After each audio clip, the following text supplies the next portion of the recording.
Did you know for 47 years, a film sat on the shelves of a really popular musician just because they didn't use one piece of equipment? The thing I'm talking about is a slate, clapboard, clapperboard, or film production board.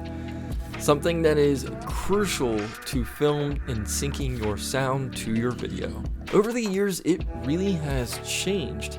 The slate, and that's what I'll be calling it from here on out, honestly started out as a small chalkboard on set and allowed for quick, easy edits on the go.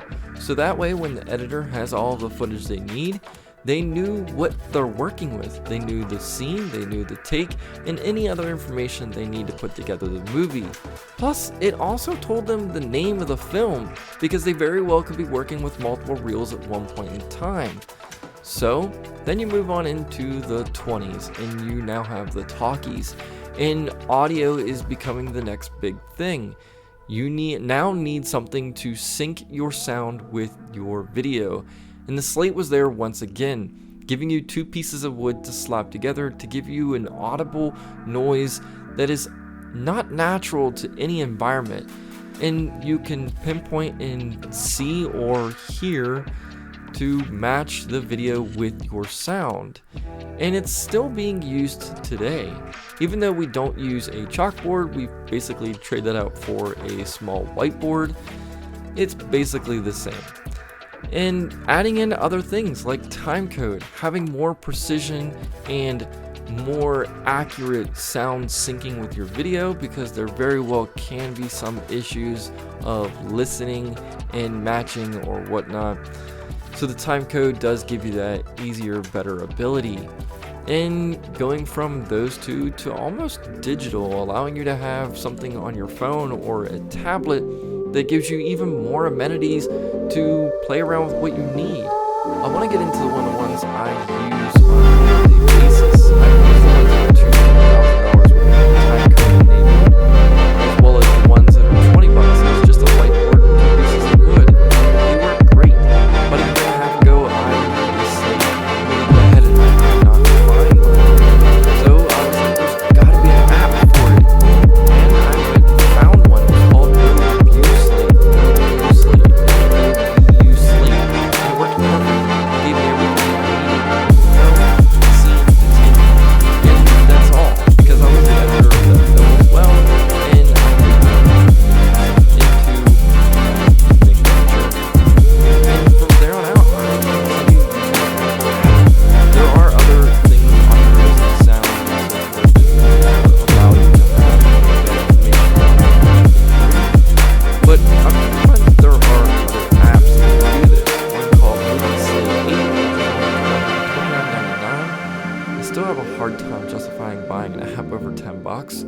but this one does give you a lot of ability and changes, and I think that it also has timecode enabled. It's a great option. Now, there is another app I'm going to be transitioning to, DSLR Clapperboard. This isn't paid by the way, and the two versions are the free version and the $7.99 for $10. Great. That one. The free version gives you two films.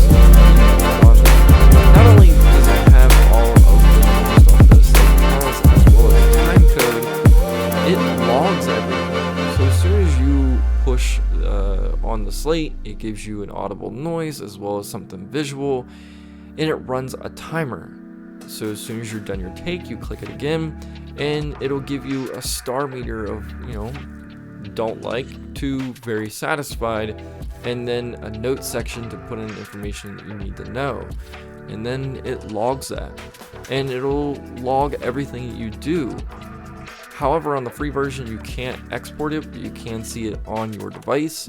But on the paid version, you can export it to see on a computer or any other device you need. Thanks for watching. I appreciate it so much. Make sure you go down and hit the like button if you like this video, as well as hit subscribe to follow my journey within the film industry and what I'm learning, and maybe possibly you can learn from this as well. So stay tuned for the next video, and I will see you soon. Take care. Oh, did you think I forgot?